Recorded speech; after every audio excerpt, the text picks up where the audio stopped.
Welcome to this introduction to Microsoft Word. In this very first lesson, I thought I'd give you a quick tour of what Microsoft calls the ribbon, so we can start getting familiar with the commands. Also, a few other controls that are located around the outside of Microsoft Word. So let's get started and give you a little welcome to Microsoft Word and its interface. And here we go. Up above, along this very top bar, we have what is called the ribbon. Now the ribbon is just a solid color. It's different colors in the different Microsoft 365 suite. In Microsoft Word, it's a blue bar. Now you'll notice I have a few little clouds over here on my ribbon, and I just customize that a little bit. If you go to File and then down to Options, you do have a Customize Ribbon option. You can do things with that, and you also have display options and general options. A lot of people spend some time in there, so you can take a look at that. Now in the ribbon, we have the main feature is a list of these tabs. These are command tabs or ribbon tabs, and you can see these names like Home, Insert, Design, Layout, and inside of each tab are commands. Now, there are so many commands that it can be a little overwhelming at times. So Microsoft has put them together into groups. Let's go back to the Home tab. And you'll notice here some familiar commands like bold and italics and underline, and some others here that you might recognize. All of them together are in what is called the font group. If you'll look to the right and to the left of this font group, you'll see a thin little gray bar to separate the groups. Over here we have paragraph group, and then over here are styles group. Now, depending on the resolution of your screen, these can be different sizes. For instance, styles might simply be a simple icon that you click, and then you'll see this entire styles bar if you don't have that much resolution.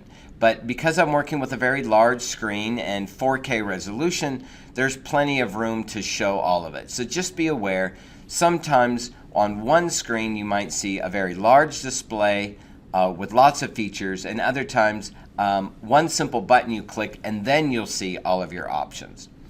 So inside of each group, like the font group, often we will see something called a dialog box opener. Now this is always in the bottom right, and it looks like a little box with a little arrow as if to say the little box is going to get bigger. And that's just what it does. If I click on this, I can see that I could use Control D to open this up, but this is a lot more commands to help you customize your text using advanced font and character options to give it the exact look you want. So let's click it, and you'll see here I have what's called the font dialog box. You see here at the very top it has the title font. So when you're speaking to somebody about an application, almost any application, and they say, hey, look in your open dialog box or your font dialog box. Now you know what they're referring to. It's one of these floating boxes and the names at the top. Well, we have a lot of options here, and you might say, well, I could already do bold, italics, or regular. Why do I need to open up this dialog box? Well, it has a lot of features that are not available on the ribbon. For instance, strike through or double strike or subscript or superscript isn't available in any other place, so we need to get it here. There's also some other options that you can click on, and you can go even deeper into some details. I'm going to just close this by saying OK. So we have these dialog box openers. Not all of our command tabs on the ribbon have dialog box openers. You can see here on mailings, for instance, that we don't have any. But we usually spend about 70 to 80% of our time on the Home tab. So it makes sense that they'd want to put as many features as possible on this one tab. And sure enough, all of these have dialog box openers. Now, there are a few command tabs that you might not have. For instance, Developer is a command tab that you actually have to decide you want and customize your ribbon in order to get it. And once again, that's File, Options, and Customize Ribbon. I'm going to get rid of my Developer tab. For tabs, you simply uncheck them and then just say OK, and you won't have that tab anymore. I'll say OK, and we see up here in my ribbon, I no longer have the Developer tab. So we'll be referring to the ribbon and command tabs and commands in different groups. So in the lesson, if I was to say that's on your Home tab in the Paragraph group, then you would know to come Home tab, look over for Paragraph group, and then you would see it right here. Very good. Up top, we have our ruler, and you can see these are in inches right now. And if you hover over each one of these, you can see what they are. This is the first line indent. Now I'm going to bring my mouse down a little bit. This is the left indent, and now I'm going to come all the way down and see if I can get this just right. It's actually slightly different than the left indent. This is called hanging indent. And so there's actually 3 little markers here that we will be referring to later. And then over here on the right, we also have our right indent. And the gray represents where the actual margin is in our document. Same thing here, all the way to the left, the gray represents the line where the margin is, and that's actually interactive. You can grab that and actually move your margins around.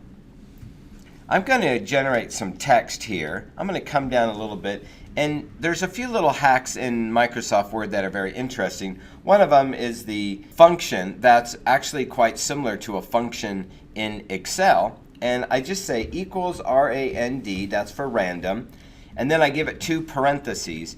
Inside the parentheses, I can give some numbers like 25, 5, and that'll give me 25 paragraphs with 5 lines each. And I just say, go to the outside of that paragraph and hit OK. And now I've generated a bunch of somewhat random paragraphs. This is promotional text that has been developed by Microsoft. So now that I have some text, I just wanted to show you that we can move around quickly in our document with things like Control up arrow and down arrow. So I hold down the Control and hit down arrow, it moves me to the next paragraph. Control up arrow moves me up in those paragraphs.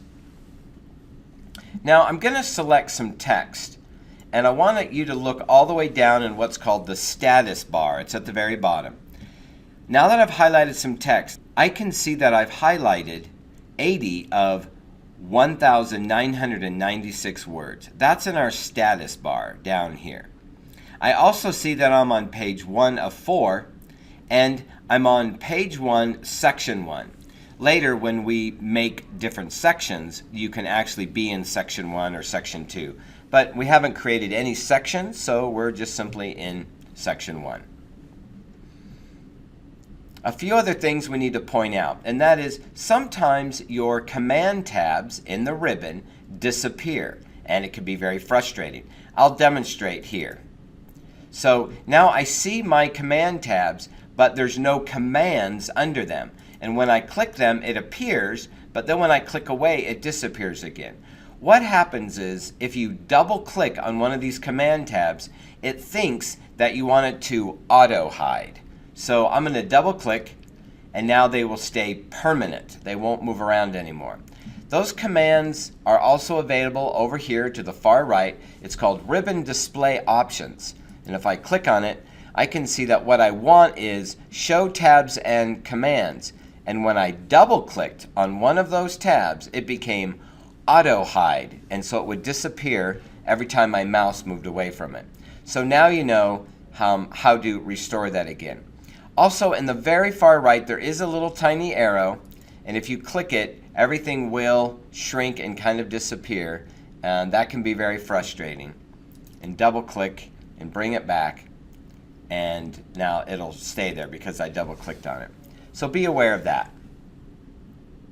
Now in the bottom right corner, we can zoom in and out on our document.